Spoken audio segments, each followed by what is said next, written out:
Welcome back. At the recent sitting of the House of Assembly, parliamentarian Dr. Ernest Hilaire identified key points within the proposed amendment to the CIP Act, which he is of the opinion downgrades St. Lucians to second-class citizens while uplifting foreigners to first-class citizens. The purpose of the bill is to amend the Citizenship by Investment Act number 14 of 2015. Clause 1 of the bill provides for the short title of the bill. Clause 2 of the bill makes provision for interpretation. Section 2 of the Act, interpretation, is amended in Clause 3 of the bill to change the definition for authorized agent and to insert the definition for citizen.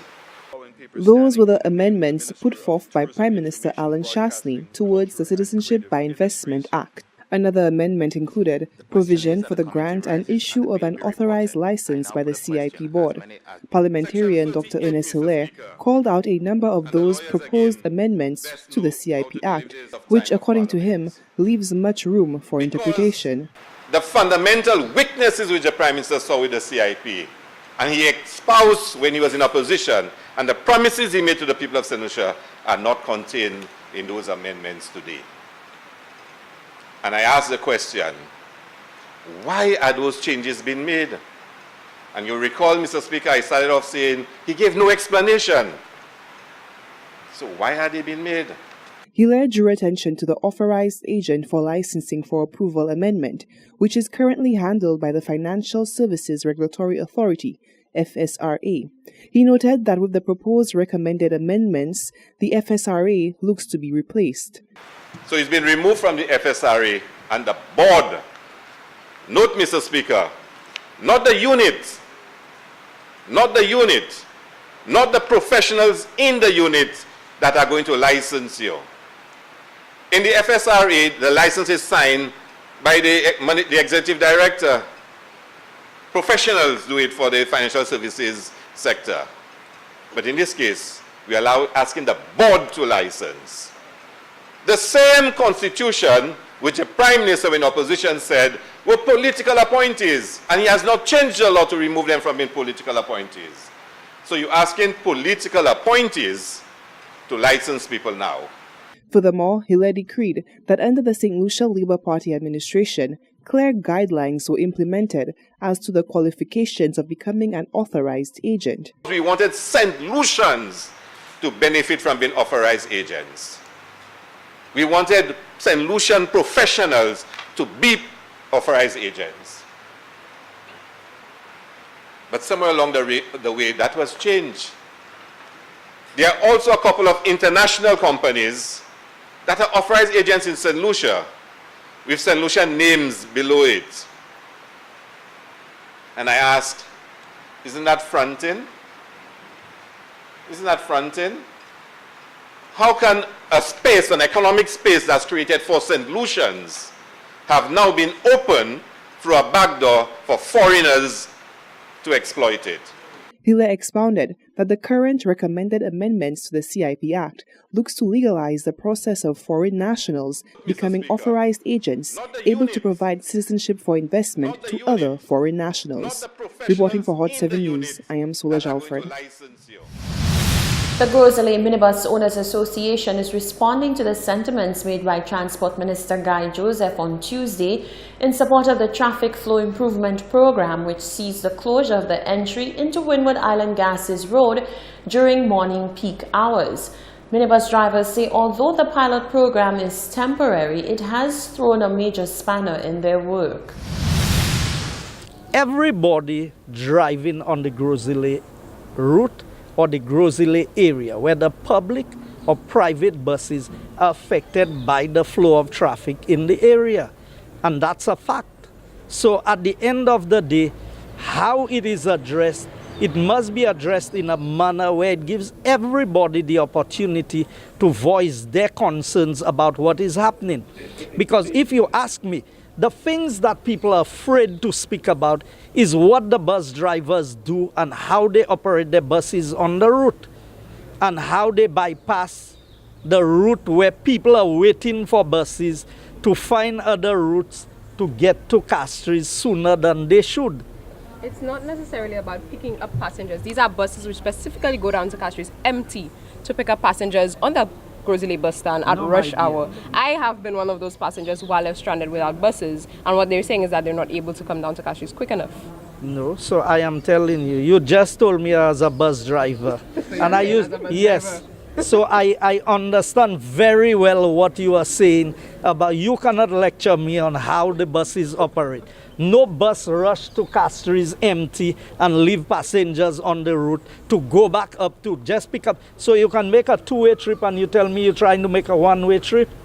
These were the sentiments of the Transport Minister Guy Joseph on Tuesday morning after he was informed about the gripes of the Groseley minibus operators who are not happy with the closure of the entry into the Windward Island Gases Road during Monday morning peak hours. Joseph said M plates are supposed to travel on the roads designated to them and went on to question whether the bypass is part of the designated route assigned to the buses on the various routes. He said the same drivers complaining about not being allowed to use the bypass are the same ones being complained about for infringing on the routes of other drivers. Well, 24 hours later, the public relations officer for the Groseley Minibus Owners Association, Thomas St. Louis, responded to Joseph's statement, saying the bypass is indeed part of their route. They're saying that the bypass, which is the Island Gases route, is not part of our route. What I would want to ask them is, whose route does it belongs to? Because for years now, I've always known that this route belongs to the Groseley Association. Grenivier buses do not pass their period. In fact, a couple years ago when that route was closed, everybody can be aware of that, is we ourselves, the Groseley Association, that agitated to the government to open that route so we can get better access, and they did. Okay? Even inside of Windjammer, it is still part of our route. We're not even servicing that route. It is part of our route. You understand? And all the other little areas. At one time, the Beausejour route was part of our route until they implemented a authorized bus system inside of there. All those areas belongs to the Groseley Association. Okay? So for someone to say it's not part of our route, it's false. And what is so wrong with an empty bus?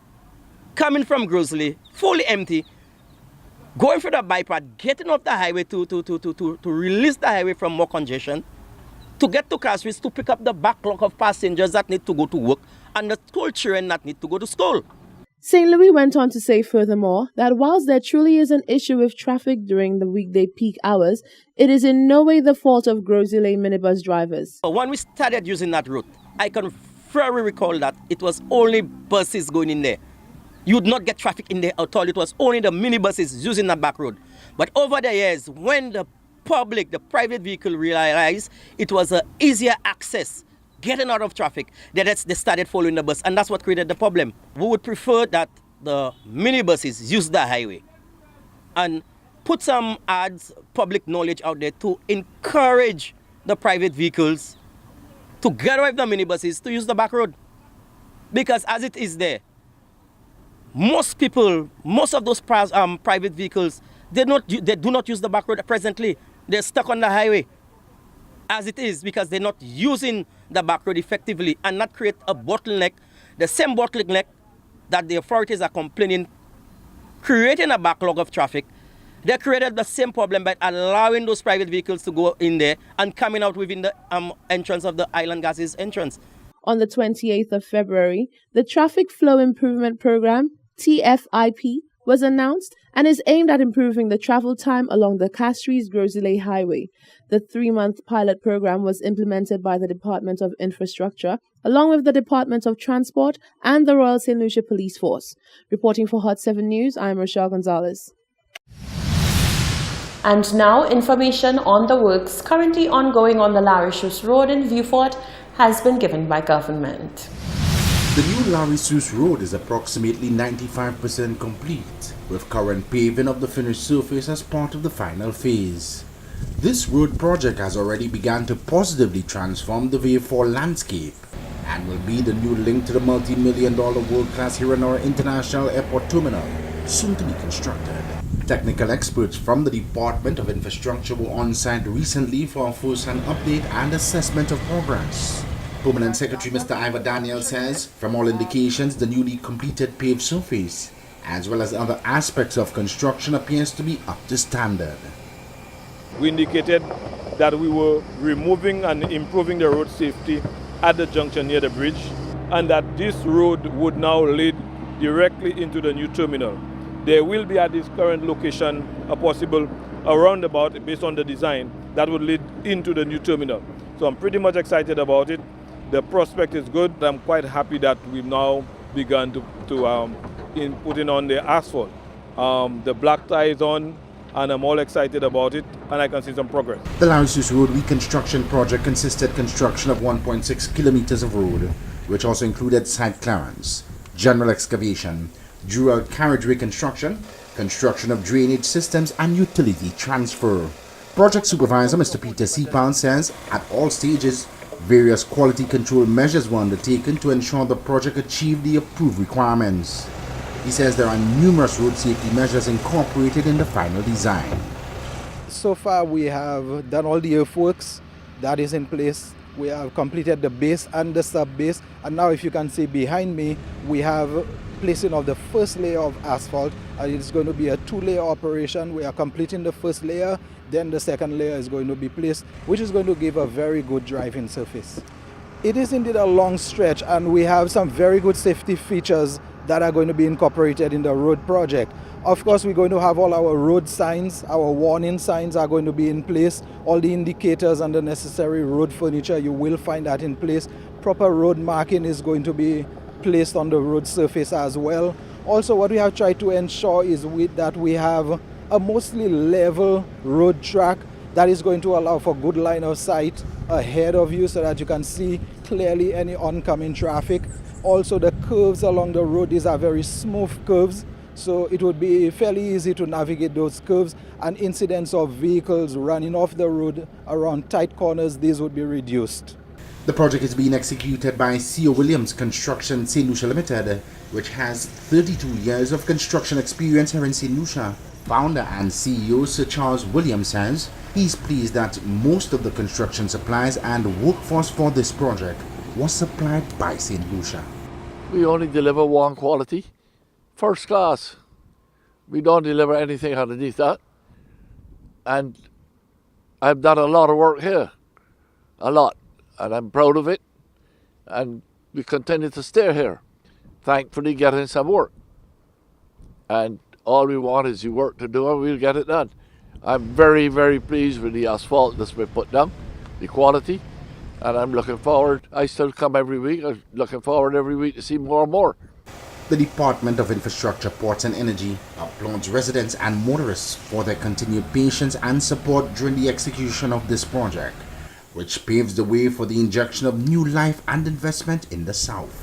It is scheduled for completion within 4 weeks. From the Communications Unit, this is Shannon LeBon. A concerned citizen is calling on people to be nicer toward each other, particularly on social media, where he says words can become hurtful and dangerous. His concerns are timely after a teenager who, due to his sexuality, was the target of bullying, took his life earlier this week. In the world of ever-growing tension and unrest, one man is calling for unity and for people to put their differences aside for the sake of peace. John Daniel is a well-known social commentator and felt the need to inject some much-needed positivity into the atmosphere. Words are powerful, and there are those among us who are weaker. Some people I myself can attack me back with negative words and I can stand, but some of us are more vulnerable, and we ought to be mindful when we attack people's character, you understand, and condemnation. We have to be tolerant with others. Somebody's lifestyle may not be yours, you may not approve of it, but you have to, at the end, you not to be condemning and then put scheme attacks. That can result in people breaking down, people getting depressed, you follow me, and even suicidal. So I'm appealing to our people, let us be a little more loving and kind. If you don't like somebody's lifestyle, stay away from them, but do not be so condemning to others. You follow me? Because their weakness may not be yours, but all of us surely have weaknesses ourselves.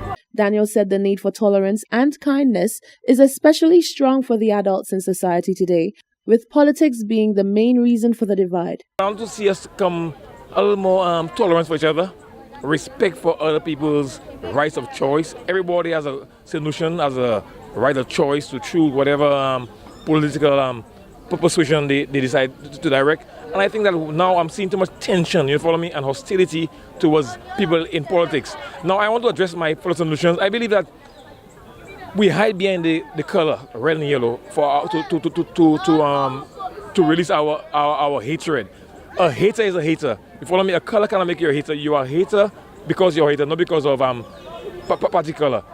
If you're racist, you don't hate someone because they're black or white. You hate because you are a hater, not because you are racist. You follow me? So I'm asking, appealing for our people to be more tolerant with each other, respectful for other people's rights of choice. You follow me? And let us work to build a better St. Lucia. Daniel went on to challenge social media users to practice using kind words to uplift and motivate each other and turn the month of April into Kind Words Month. Reporting for Hot 7 News, I am Rochelle Gonzalez. You're watching the Hot 7 Nightly News. Stay with us. We'll be right back.